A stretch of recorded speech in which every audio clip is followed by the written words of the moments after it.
Sejam bem-vindos, vamos dar continuidade a estudando as doutrinas da Bíblia. Tivemos um pequeno hiato, mas estamos retomando exatamente de onde paramos. Estamos falando da humanidade e o pecado. Já tratamos sobre o homem, sobre a criação, sobre alguns detalhes da criação, que são muito importantes, como o aspecto da criação, a criação de homem e mulher, a sua complementaridade, que foi a palavra que nós achamos aqui, e vamos dar continuidade falando um pouco mais sobre isso.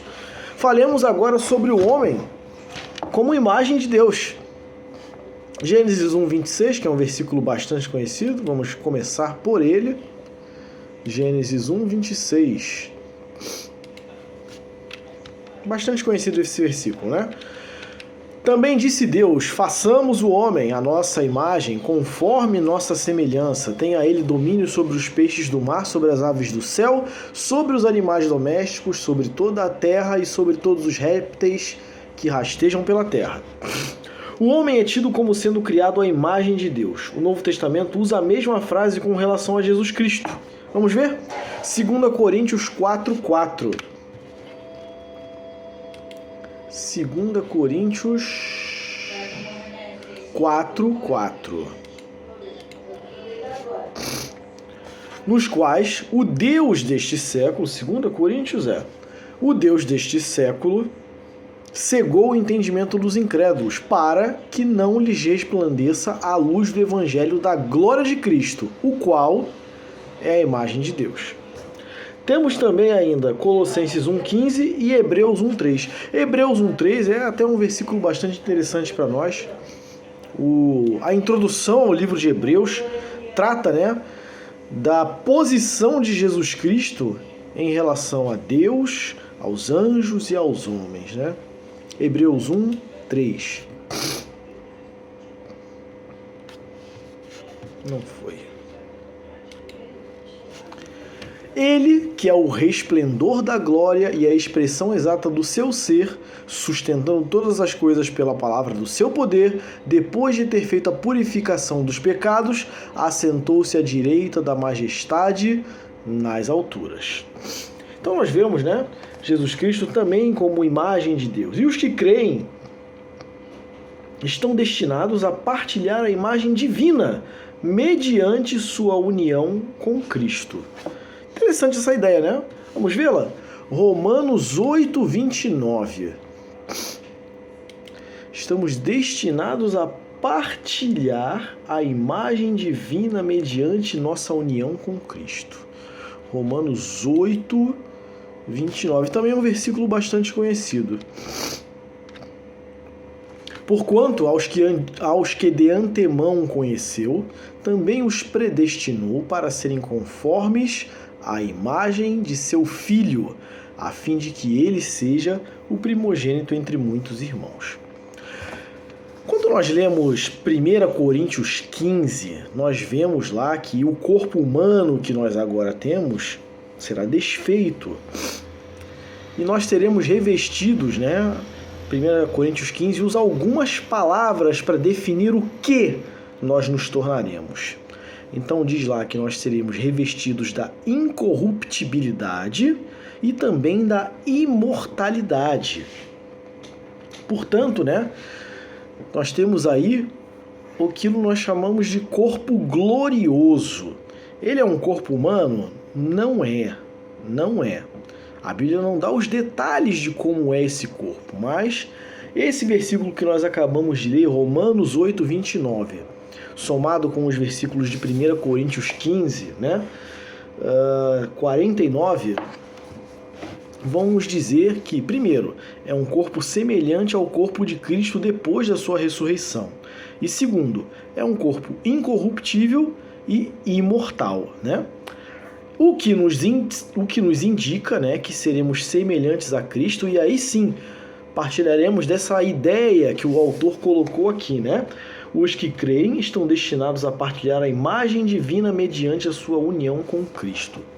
Nós vemos, por exemplo, que quando Cristo ressuscitou, a sua aparência não era a mesma, tanto é que ele não foi reconhecido. Ele apenas foi reconhecido depois que ele se revelou pelos seus ensinos, pelo seu modo de agir com os discípulos, revelando o que ele era. Mas fisicamente, ele não foi reconhecido mais. Por quê? Porque ele já não tinha mais aquele corpo humano de quando ele era homem, né? E andou entre os homens. Também vemos que Cristo, né? Ele chega, aparece nos locais, desaparece, como se atravessasse paredes ou algo assim, né? Então é um corpo que já transcende as leis da física do nosso mundo real. E por fim nós vemos, né, como é um corpo incorruptível, né, que ele não é atingido pela corrupção, é um corpo que não mais terá tendências ao pecado. Nós hoje somos escravos do nosso próprio corpo, né? Que é escravo do pecado. Mas aqueles que aceitaram a Cristo como Salvador já foram libertos dessa escravidão do pecado. Portanto, mesmo o nosso corpo com tendências a ser pecaminoso, nós, como servos de Deus, como salvos em Cristo, temos a ferramenta necessária para recusar o pecado, tá? Bom, a plena perspectiva bíblica, porém, abrange também o jubiloso reconhecimento da graça de Deus em Cristo, através de quem a imagem de Deus será completamente restaurada em todos os que creem. Eu li essa frase por quê? Porque vão haver aqueles que dirão que essa imagem e semelhança de Deus que nós vemos lá na criação de Gênesis 1:26 se perdeu por causa do pecado. Já entrei no assunto levemente anteriormente, né? Mas nós temos que entender o seguinte: lá no Jardim do Éden, quando Deus criou o homem, Deus não criou o homem perfeito. Deus criou o homem inocente. São conceitos diferentes. A gente às vezes tende a entender que são coisas iguais. Por quê? Porque em ambos os casos o homem não conhecia o pecado. O homem era inocente, né? Mas ele ainda não era perfeito. Ele não era o homem perfeito que Deus havia planejado que ele fosse. Deus criou o homem para passar por um processo e chegar até a perfeição. E este processo, que hoje nós chamamos de santificação, este processo deveria ser de livre escolha do homem, para que o homem buscasse o único meio de santificar a si mesmo, que é Deus. E não existe outro meio até hoje de nós buscarmos a santificação. Mais à frente nós estudaremos um capítulo só sobre a salvação. Mas é bom que nós já estabeleçamos aqui essa diferença. O homem no Jardim do Éden foi criado como alguém que não conhecia o pecado, mas a possibilidade do pecado existia. O homem, salvo em Jesus Cristo, depois de ganhar o seu corpo glorioso, ele já conhecerá o pecado, mas o pecado não será uma possibilidade para ele, porque ele já terá sido revestido da incorruptibilidade. Então, o poder do pecado já não mais poderá alcançar a nós, né, que somos já salvos em Cristo. Nós vemos também evidências no Jardim do Éden de que Deus planejava que o homem encontrasse a salvação. Mas ele precisava de salvação não tendo pecado? Precisava. Esse é um conceito também. Por quê? Porque o homem ainda não era perfeito. Eventualmente, o corpo dele seria corrompido de alguma forma sem ele estar na presença de Deus. Então era inevitável ao homem ali, né? Deus colocou uma escolha diante dele, não foi à toa. A escolha, vamos deixar bem claro, a escolha que Deus colocou para ele foi: você poderá comer livremente de todas as árvores do jardim, porém, da árvore do fruto do conhecimento do bem e do mal não poderá comer. Essa foi a escolha. Obedecer a Deus ou não. E aí, é interessante isso, né? Nós lemos lá que Deus colocou também no jardim a árvore da vida. Assim que o homem peca, né, que ele desobedece a Deus, Deus pronuncia a sentença nessa ordem: para a serpente, para a mulher e para o homem. E em seguida, Deus expulsa o homem do jardim do Éden. E aí Deus fala o quê? Vamos tirar o homem do jardim do Éden para que ele não coma da árvore da vida e assim viva eternamente. Então nós vemos ali, né, tudo isso mostra o quê? Que a árvore da vida era uma das árvores que estava livre para o homem comer. Mas não foi dada a escolha, olha, ou você come da árvore do conhecimento do bem e do mal ou da árvore da vida. Não era essa a escolha. Ou você obedece ou não. Entre a escolha de obedecer, havia lá a árvore da vida, que o homem também deveria buscar por conta própria. Por quê? Porque a árvore da vida é Jesus. Ele é a árvore da vida. Em outro ponto da Bíblia, nós vemos a Bíblia afirmar categoricamente que ele é a árvore da vida, né? Eu posso até procurar esse versículo depois, porque eu não pretendia entrar muito nesse assunto, porque não é o assunto, né? Mas é uma coisa que causa muitas dúvidas, né? Em nós, porque a inocência do homem no jardim do Éden, ela faz a gente entender, né? E eu mesmo já tive esse pensamento e precisei ser corrigido até uma vez, né? De que o homem no jardim do Éden, ele já não precisava de mais nada. Não, errado.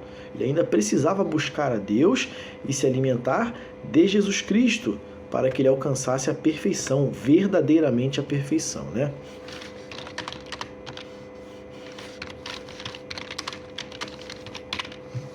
Deixa eu ver aqui se eu acho rapidamente.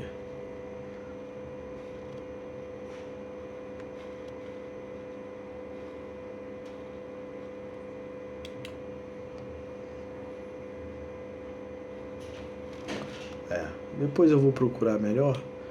No nosso próximo estudo, eu posso trazer esse versículo que faz essa comparação para nós, né? Vamos dar continuidade. A Bíblia distingue vários aspectos da natureza do homem. Nós agora vamos entrar num assunto bem interessante, né? Espírito, e aí nós temos as palavras em hebraico, ruach, e a palavra grego, pneuma. Ambas significam vento. Ambas as palavras. O homem, a Bíblia também fala sobre alma, do hebraico nefesh e do grego psique. Psique é usada até hoje por psicólogos, psiquiatras, psicanalistas. Psique é aquilo que define, né, a condição psicológica de uma pessoa, né? A soma de tudo que define o perfil psicológico daquela pessoa. Eu não sou psicólogo, então não sei se o termo está correto, a definição é essa, né? Mas é isso mais ou menos que significa psique. E corpo.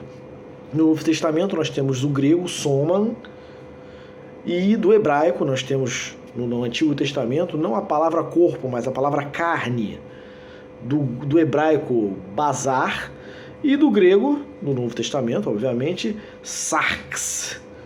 Existem também referências, especialmente no Antigo Testamento, a órgãos do corpo, tais como o fígado, do hebraico lebed, e entranhas, do hebraico meim, que se acham particularmente associados a certas emoções humanas, né? Na escritura, coração, no hebraico, né? Cardia, também em grego antigo, né? Refere-se geralmente ao homem inteiro. Interessante. Observado no ponto de seus centros de domínio. A essência da pessoa em lugar da natureza emocional, como no uso corrente. São 3 os aspectos teológicos a serem notados. Eu já passei a estudar um pouco, né, há um tempo atrás, sobre isso, corpo, alma e espírito. E muitas vezes, né, eu comecei a notar que a alma, ela vem dividida na Bíblia entre mente e coração. Depois, estudando um pouco mais, vendo alguns estudos de alguns irmãos, né, a gente chega à conclusão de que alma e espírito são tratadas como coisas exatamente iguais. Eu até mencionei isso alguns capítulos atrás do nosso estudo, né? São partes, né, da nossa tricotomia que são exatamente iguais, só que uma vai nos levar ao lado espiritual, a Deus, enquanto a outra vai nos levar ao lado humano, entre pessoas, né?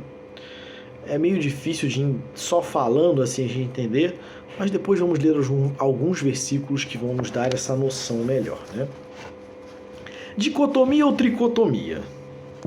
Tem havido discussões sobre o fato do homem ser constituído de corpo e alma ou corpo, alma e espírito.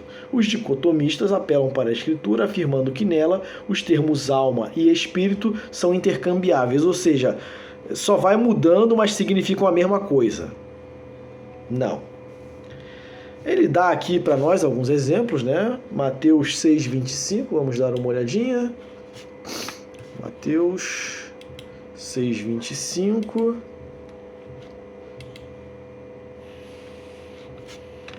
Que diz o seguinte: por isso vos digo, não andeis ansiosos pela vossa vida quanto ao que haveis de comer ou beber, nem pelo vosso corpo quanto ao que haveis de vestir. Não é a vida mais do que o alimento e o corpo mais do que as vestes? Mateus 10,28. Não entendi muito bem o que foi dito aqui, mas vamos ver Mateus 10,28.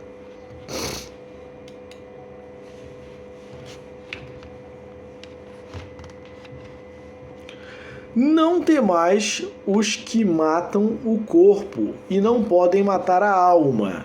Temei antes aquele que pode fazer perecer no inferno tanto alma como corpo. Agora sim, né? Ficou bem claro que ele usou um versículo aqui que menciona alma e corpo. Mas